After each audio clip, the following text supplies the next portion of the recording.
좋은 목요일 아침입니다.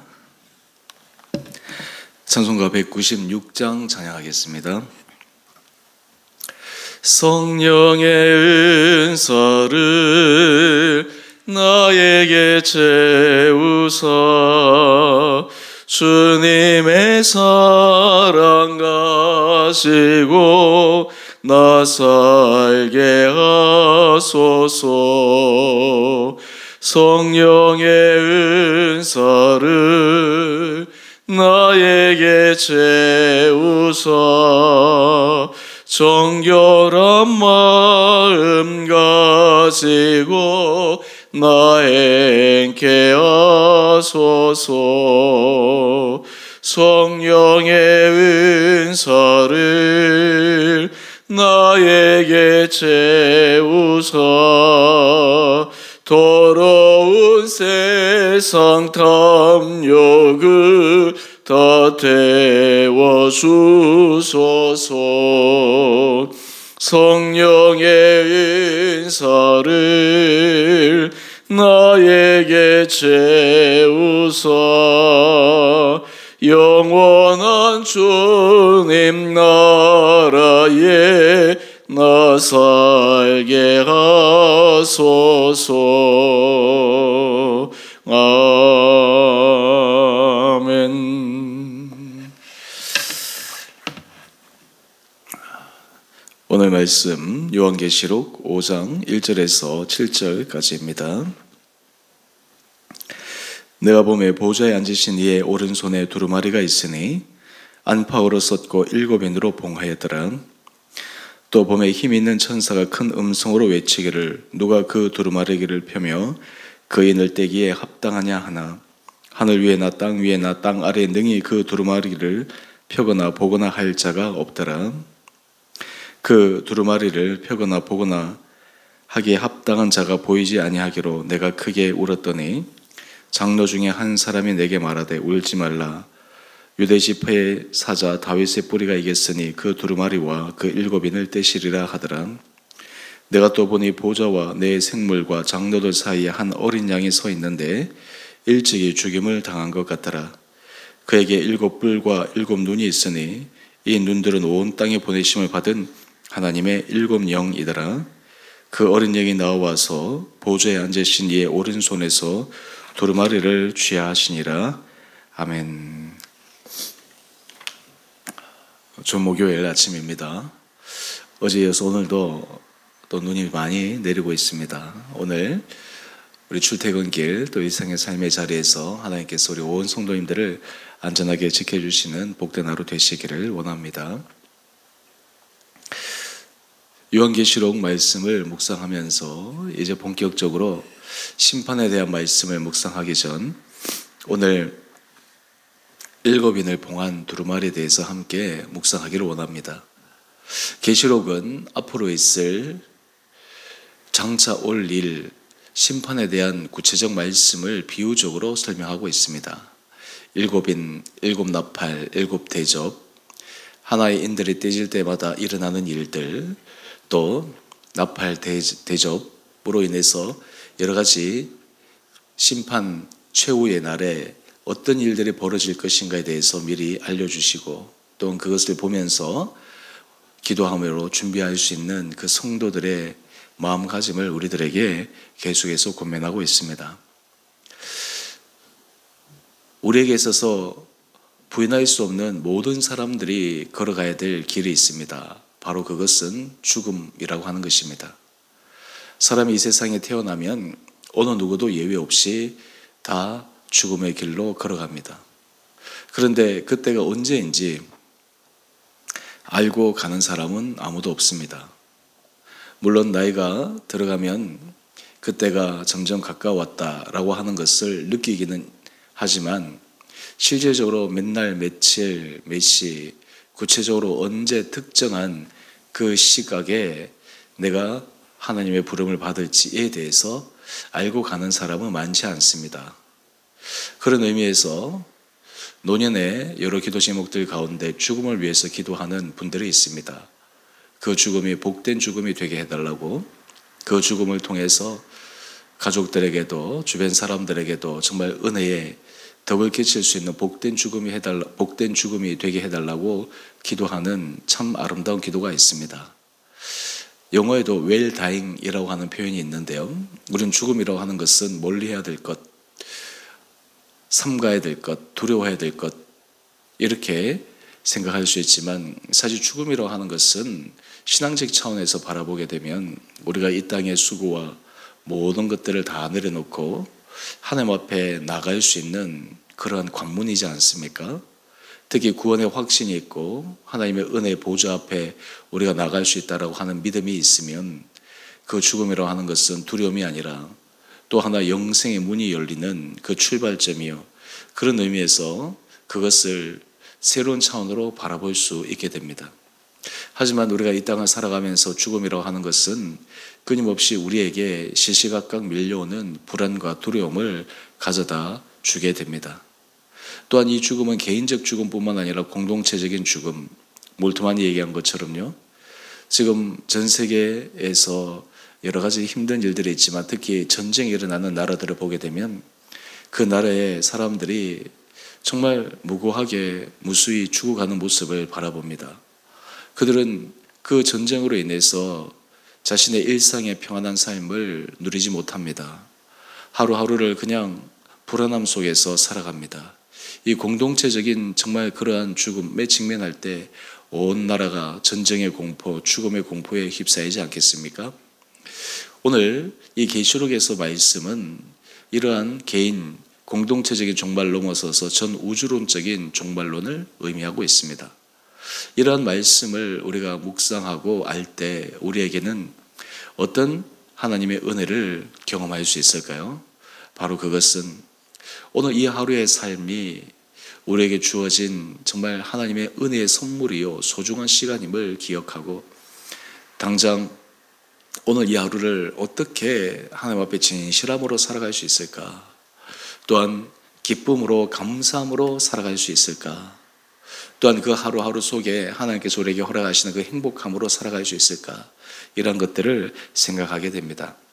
오늘 본문 말씀을 통해서 온 세상의 마지막을 주장하시고 주관하시고 심판하시는 그 분에 대해서 우리가 함께 묵상하기를 원합니다. 우리 1절 말씀을 보면 사도 요한이 환상 가운데 보좌에 앉으신 이의 오른손에 두루마리가 있습니다. 안팎으로 7인으로 봉하인 것을 보게 됩니다. 그리고 이 인을 누가 떼고 그 두루마리가 어떻게 펼쳐질까? 그러한 질문이 천사를 통해서 나오고 있습니다. 그런데 이 두루마리를 펴거나 보거나 할 어느 누구도 없습니다. 그래서 사도 요한이 울고 있는 것이죠. 이것은 그 마지막 종말의 문을 그리고 심판을 하실 유일한 분은 누구신가? 라고 하는 이러한 질문입니다. 오늘 그것을 요한계시록은 우리에게 이렇게 말씀하고 있습니다. 우리 5절 이하의 말씀을 보면 울지 말라. 유대지파의 사자 다윗의 뿌리가 이겼으니 그 두루마리와 그 7인을 떼시리라. 바로 예수 그리스도를 의미하는 그분이 이 7인을 떼실 수 있다라고 하는 것을 말씀하고 있습니다. 근데 오늘 말씀 가운데 우리가 특별히 주목해야 될 한 단어가 있습니다. 바로 그것은 6절 말씀인데요. 이 예수 그리스도를 어린 양으로 묘사하고 있습니다. 우리가 이사야서에서도 이 어린 양의 비유를 통해 예수님의 십자가의 죽으심에 대해서 예언한 것을 잘 알고 있습니다. 계시록에서도 예수님을 어린 양으로 비유하고 있습니다. 사실 예수님께서 이 땅에 오셔서 공생애를 통해 보여주시는 모습은 세상의 권력자, 세상에 힘 있는 자들이 보여준 그런 세상에서의 위세가 아니었습니다. 말 그대로 어린 양처럼 연약해 보이고 힘이 없어 보이고 그저 사람들을 보기에 애처로 보일 수 있는 그런 모습이 예수님의 공생애 가운데 있었습니다. 물론 예수님의 사역을 통해 하나님의 아들로서 엄청난 능력과 권세와 그리고 실제적인 기적을 행하신 것도 있지만 당시 종교 지도자들에 의해서 정말 힘없이 십자가형을 선도받고 그 로마에 의해서 죽음을 당할 수밖에 없었던 그 무기력해 보이는 어린 양, 그런데 이 어린 양으로서 예수님은 실제로 힘이 없고 무력하거나 무기력한 분이 아니라고 하는 것입니다. 바로 그분은 세상 종말의 주관자이십니다. 그 심판에 있어서 가장 그것을 심판할 수 있는 그 판단의 주체다라고 하는 것을 오늘 말씀하고 있습니다. 특별히 우리는 이 그리스도의 어린 양이라고 하는 이 표현은 우리 삶에 하나님께서 주시는 은혜의 정말 중요한 단어입니다. 주님께서 어린 양으로 그 자신을 온전히 십자가에 내어드리셨기에, 희생제물로 내어드리셨기에 우리에게 새로운 생명의 문이 열린 것이 아니겠습니까? 이 세상에는 자연 법칙에 의해 살아가는 그러한 부분들이 많이 있습니다. 예외가 없습니다. 중력의 법칙, 여기에서 거스르고 살아가는 사람, 피조세계가 어디 있습니까?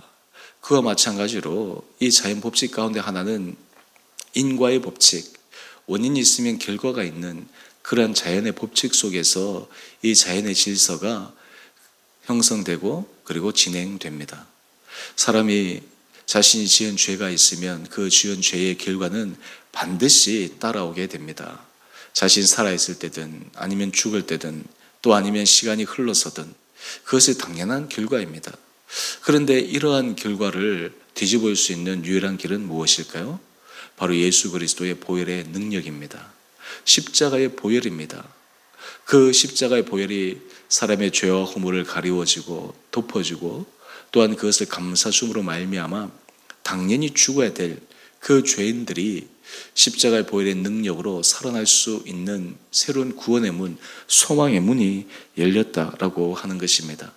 이런 의미에서 어린 양은 믿음에 없는 사람들이 바라볼 때는 무기력해 보이는 존재이지만 그 어린 양은 그 세상에 그 어떤 사람들보다 가장 능력 있고 힘 있는 분이십니다.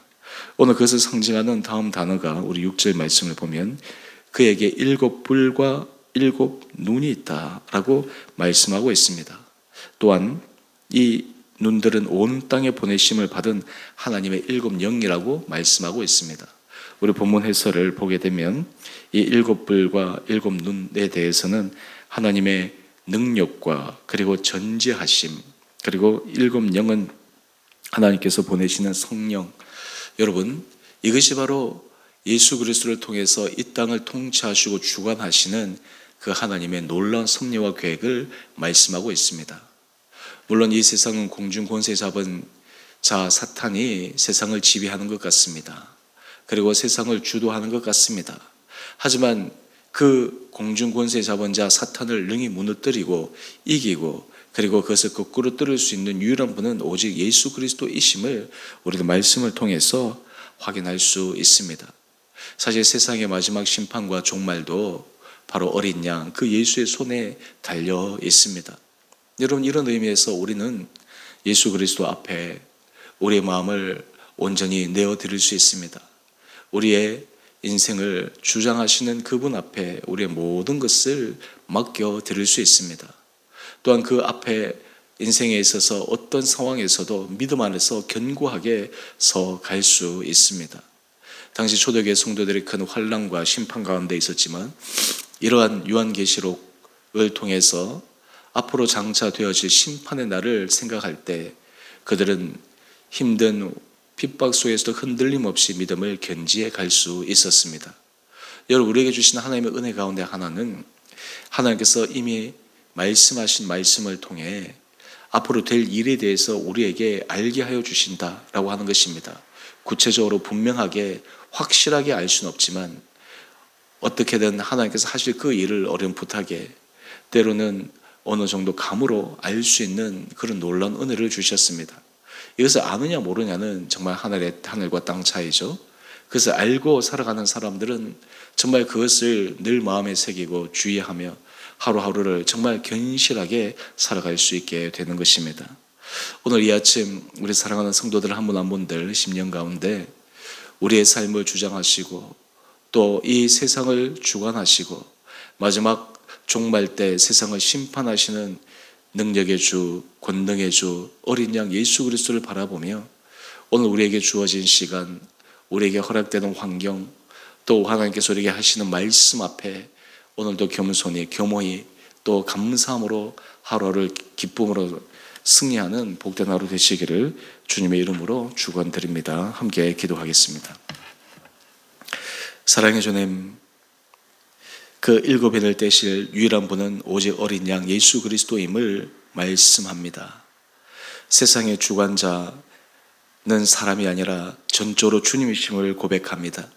이 주관자이신 주님 앞에 우리의 삶을 내어 맡기며 날마다 두렵고 떨림으로 구원을 이루어가는 우리 온 성도들 되게 하여 주시고, 우리에게 임박한 종말론적인 그 신앙적 겸손한 자세로 하루하루를 감사함으로 주의 은혜 아래 살아가는 우리 온 복된 성도들 되게 하여 주시기를 우리를 사랑하신 예수님 이름으로 감사와 기도 드리옵나이다. 아멘. 하늘에 계신 우리 아버지, 아버지의 이름을 거룩하게 하시며 아버지의 나라가 오게 하시며 아버지의 뜻이 하늘에서와 같이 땅에서도 이루어지게 하소서. 오늘 우리에게 일용할 양식을 주시고 우리가 우리에게 잘못한 사람을 용서하여 준 것 같이 우리 죄를 용서하여 주시고 우리를 시험에 빠지지 않게 하시고 악에서 구하소서. 나라와 권능과 영광이 영원히 아버지의 것입니다. 아멘. 오늘도 믿음으로 승리하시는 복된 하루 되시기를 바랍니다.